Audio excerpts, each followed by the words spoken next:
Thank you for this opportunity, Your Honor. I'm here today, previously known as Victim B, to tell my story about my child abuse. I feel that many of the things I'm going to say are similar to what has already been said by 100 other victims. We know there are well over that many. We cannot let that dilute the importance of each of our stories. Most importantly, the defendant. I don't want you to forget each and every one of us that came here to tell our stories of what you have done to us. You wrote a pitiful letter, mistakenly thinking that Judge Aquilina would actually care that you had concerns of being able to mentally handle 4 days of impact statements. Maybe you should have thought of that before you molested all of us. What about our mental state? Having to go through all of this, not only for 4 days of listening to impact statements and tragic stories of our friends, but for the rest of our lives. How dare you think anyone cares about your mental state? Here we are. You made it through those 4 days, and now you're listening to me. I sure as hell know that my mental state wasn't ready for something like this. But while my mind heals and filters out the evil sickness that you unwillingly bestowed upon my body, your mind will get darker and darker, and you will hate yourself almost as much as everyone hates you in this room right now. I hope that you remember how strong we looked up here while we stood with our army in the world behind us, and you sat, unable to speak, in a room full of people who despise your existence. You should get used to what this feels like, because no longer is anyone going to listen to you and your manipulating lies. You've ruined and compromised so many young women, and now we are here to ruin you. It's like Kyle said, we don't stay little girls forever, defendant, and I'm certain you will never forget that. My story with the defendant started when I was in 4th grade, doing 2-a-day training at Nassar. As I was getting higher in level, it was inevitable that injuries were going to be more prone. My parents were told about this incredible, world-renowned doctor who came to our gym for free every Monday night. He was the doctor to see. I wasn't allowed to see anyone else. It was highly suggested to see him and not my family physician. And when things were suggested at Nassar, that means it's mandatory.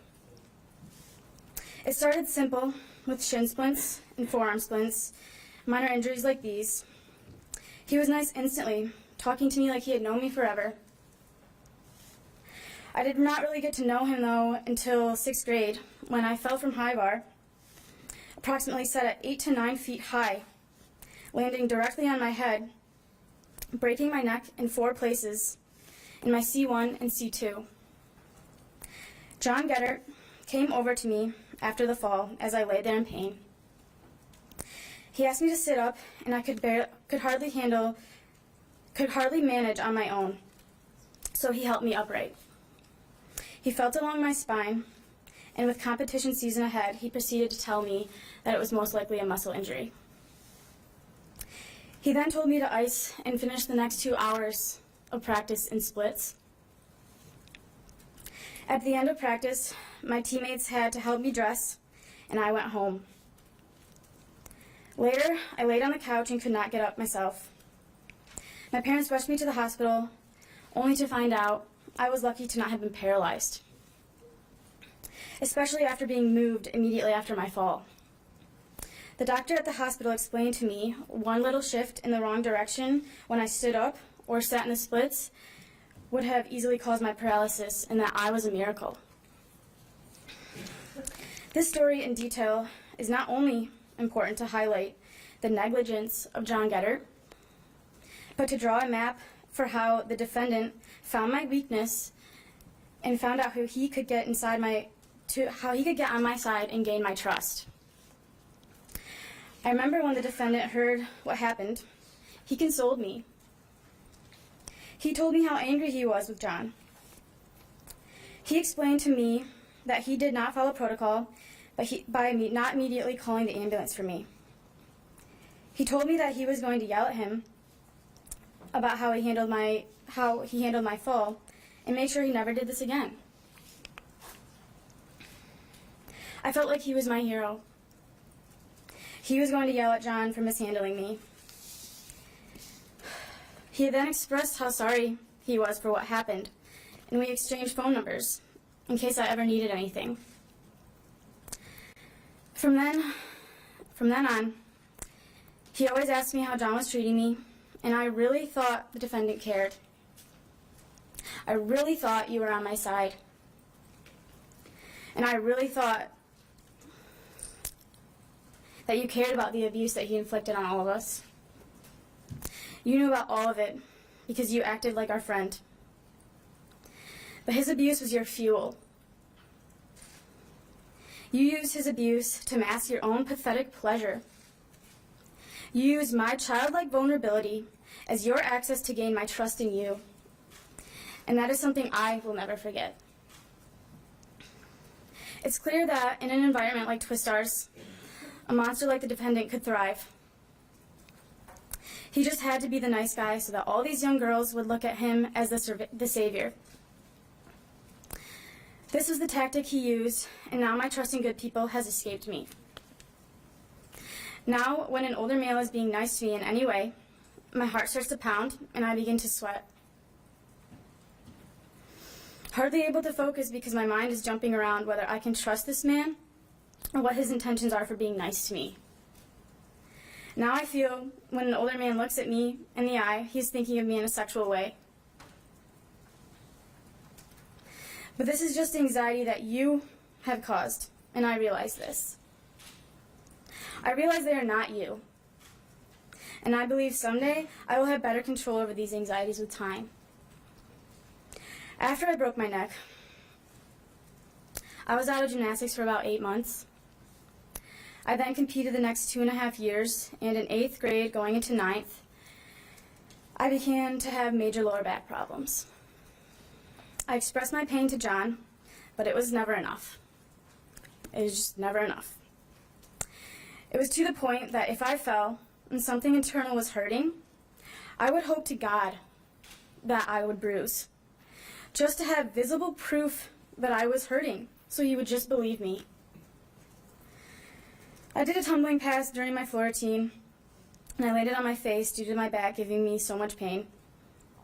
John got in my face screaming, telling me to do sprints on the vault runway as I was visibly limping from the pain. Later that night, I saw the defendant, Tim, and I told him about what happened. I then had an MRI, and sure enough, my back was broken at my lumbar 5. I was put in a back brace for the next year. And might I point out, at the time, there are at least 8 more gymnasts that were my teammates in back braces. I don't think other gyms would have looked at this as something normal. This is where my sexual abuse started. I remember the first time it happened. You were massaging my back as normal, and then without warning or explanation, you stuck your ungloved fingers into my vagina. While it was happening, you said it was a medical treatment, that it would help my back. You closed your eyes and continued talking to me like nothing was happening. But for me, a lot was happening in my mind. No one had ever touched me like this before. I thought to myself, aren't my parents supposed to give you consent first? It's the gymnastics world, though. Things aren't by the book. Plus, they wouldn't understand. But isn't it weird that he's not wearing gloves? I wonder if he does this to the other girls. And why is he closing his eyes? He's a doctor, though, so I'm sure it's fine. Plus, he's been so nice to me. And someone with his name I can obviously trust, right? I was so uncomfortable the whole time, I didn't know how to act. I was just wondering when he was going to be finished. When he did finally stop, I asked my teammates about this treatment. They reassured me that it did too happen to them. Most all of them, actually. But still, every appointment I dreaded because of how uncomfortable it was. But I figured I was at Twistars. This was supposed to be a safe place. The defendant was the guy I could vent to and trust with anything. He made it seem like he would do anything he could to help me, even inviting me to his house. Just because I did not like the treatment did not mean I shouldn't have it done. That's what I thought to be true. He said it was the best way to fix my back. But my back never felt any better. It got to the point I told you that it felt better just so I did not have to sit on the table with your fingers going into my vagina anymore. Maybe if I told you it was better, you would just rub my back and give me exercises instead. But even when my back never healed, you told me in the doctor's office at MSU that you dropped the ball on me and that you let me slide under your radar. And unfortunately, if I wanted to be able to walk someday, that I had to quit gymnastics. The saddest part is that you telling me that was music to my ears. I would finally have a good enough reason to tell John that I quit without him pressuring me or making me feel like I did not have a choice. I would finally not have your treatments anymore. I was free and it was over for me. And now look at me, up here dropping the ball on you. But I have definitely not let you slide under my radar. Looking back now, as a woman, I am appalled at what my child self went through. It's appalling. I have had people close to me ask me why I never told anyone, or act surprised or confused that no one ever spoke up. Do you know what that's like to be asked questions like this?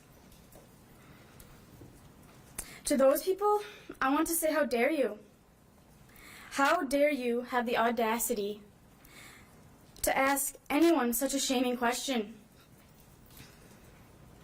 No one ever has the right to ask a victim of sexual abuse why they never said anything. Unless it happened to you, have the common sense to know it is none of your business. Unless it happened to you, you probably wouldn't understand anyways. For the last draining year and a half, I had to sit behind my computer quietly, watching as so much of the community and some of my old friends supported the defendant and said we were lying. It took 37,000 child pornographic images for people to believe, and you wonder why no one spoke up.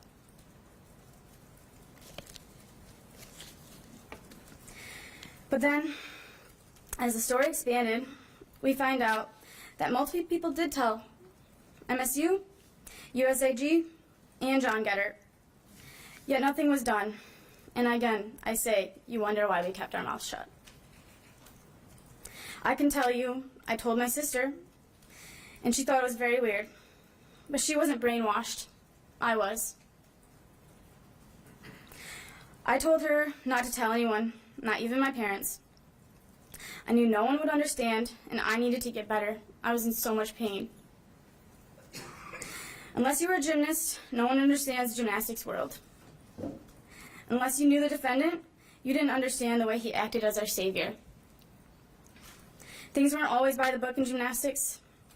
You do what you're told, you see who you're supposed to see, you don't talk back, and you most certainly don't ask questions about this amazing doctor that you're supposed to feel lucky to have.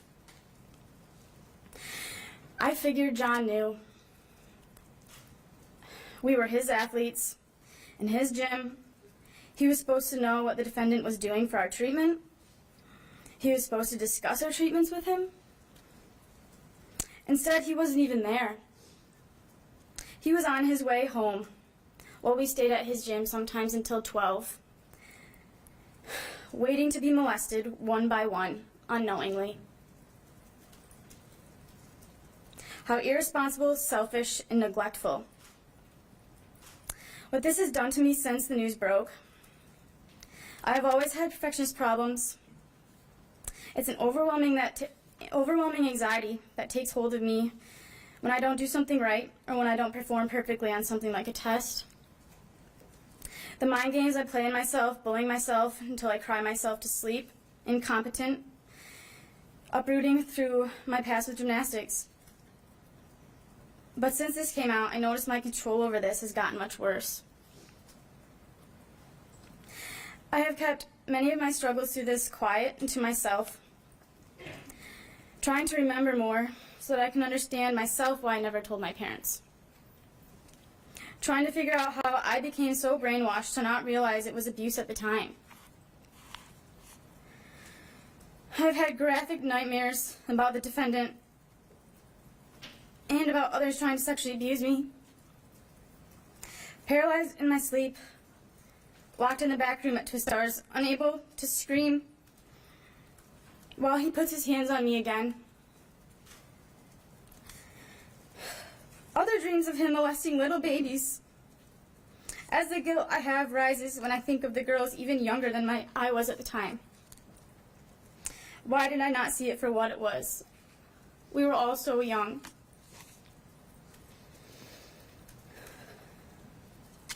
I used to have a sense of confidence in myself when going out with friends. But now I can't properly enjoy my time as I'm too aware of my surroundings. Worried about the older men in the room who all seem to be staring at me. And now I feel I know what they're thinking. And the anxiety is so bad I just have to leave.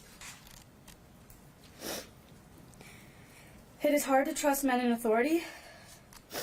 I no longer see my regular male doctor as I switch to a woman. I sat in the waiting room of my chiropractor as my heart began to race as fast as it would have after just running a marathon. Unable to fathom the thought of another male doctor having to touch my body to help my back. It all felt too familiar. I have not been back or seen another doctor for my back since. I cannot run for exercise because my sciatic nerve and arthritis in my back flares up so bad I find myself unable to walk for the next 5 days due to the pain. The pain connects all the way down to my knee and flares during most physical activity. There really must have been some treatment. And it really must have been the best way to heal my back. I can't even run. And I'm 22 years old. Do you know what that feels like? I am so angry and depressed over this, thinking that if I had a different doctor, that maybe I would be able to run today. Maybe I would have been treated properly so that when I sit down for 20 minutes, my legs don't go numb and tingly. And today, when I know I should see a doctor for my back, the anxiety of meeting another doctor for all of this is too much, and I put it off, and I put it off. I stressed over my school schedule this last semester, doing what I could to make sure my professors were all females. The psychology class I took was only taught by a male, so I took it online. But only I knew these thoughts that have been kept in my mind. I did not want to admit to myself nor anyone else that this was actually changing my outlook on things this drastically. I do not want to let this hold me back, but I know I'm going to have to ease back slowly. It's unfair what you have taken from all of us. You don't deserve a fair nor peaceful ending to your life. You deserve the maximum sentence available, and that is what I'm asking of you, Judge Aquilina. And I have no doubt that you will do what's right. I remember how afraid I was when I had to testify in Eaton County, coming face to face with the defendant and his counsel for the first time.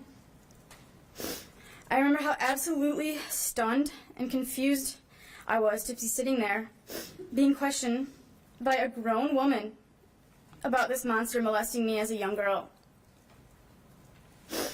That was a ground-shattering moment for me. I looked back at my attorneys, these incredible heroes who are honorable, diligent, empowering warriors, and supportive women who will go down in history with all these words as their Purple Hearts for saving us and fighting for the right cause. But then I looked at you, Shannon, and you're not even here today for me to look you in the eye. As you so aggressively questioned me, a young girl, and wondered what possessed you to defend this man. What made you waste your hard work in law school on this despicable case? I watched these statements all week, and the camera turned to you and the defendant multiple times. I even saw the two of you smile. I'm going to have to ask the... Is she really objecting to this victim at this point? Do you feel it would be inappropriate to direct questions and comments at defense counsel? Well, defense counsel has a job to do. She can comment on it. I think you have thick enough skin to let it go where it should. Thank you. You may proceed.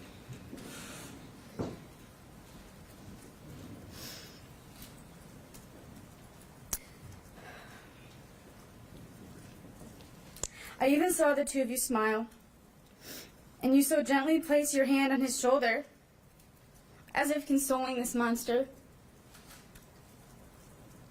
I am so confused by your career path, and I do not respect you or your choices. I will choose to be a role model to my children and young women, just like Angie, Robin, Andrea, and now Judge Aquilina have been for me and forever will be. So thank you.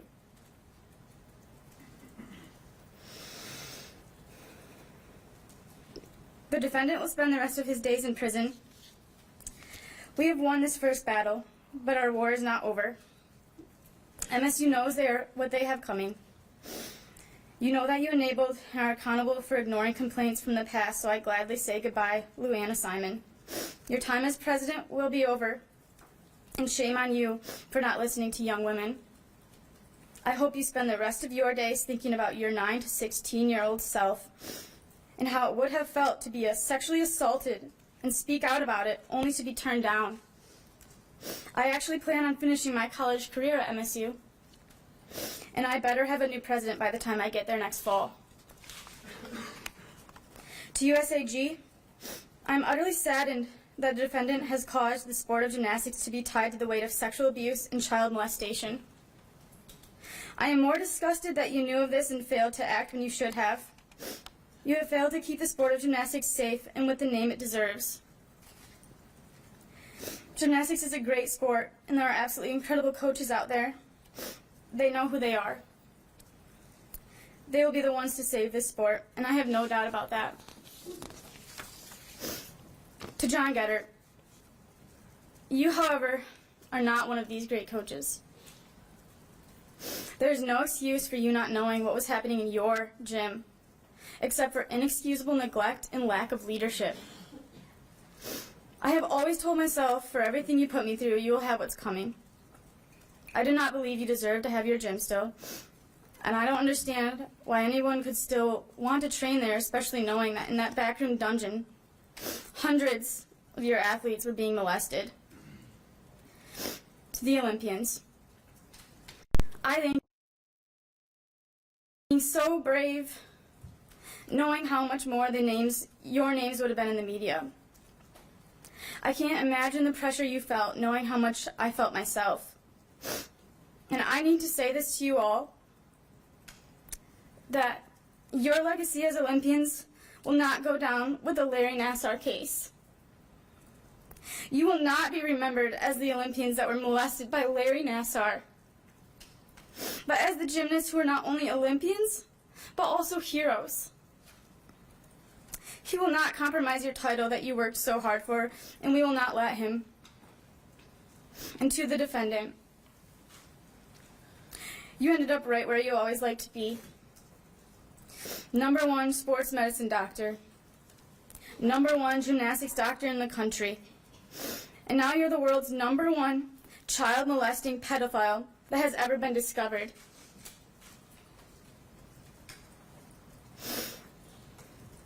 Now you will go where you should have been a long time ago. Thank you. That's all I have to say.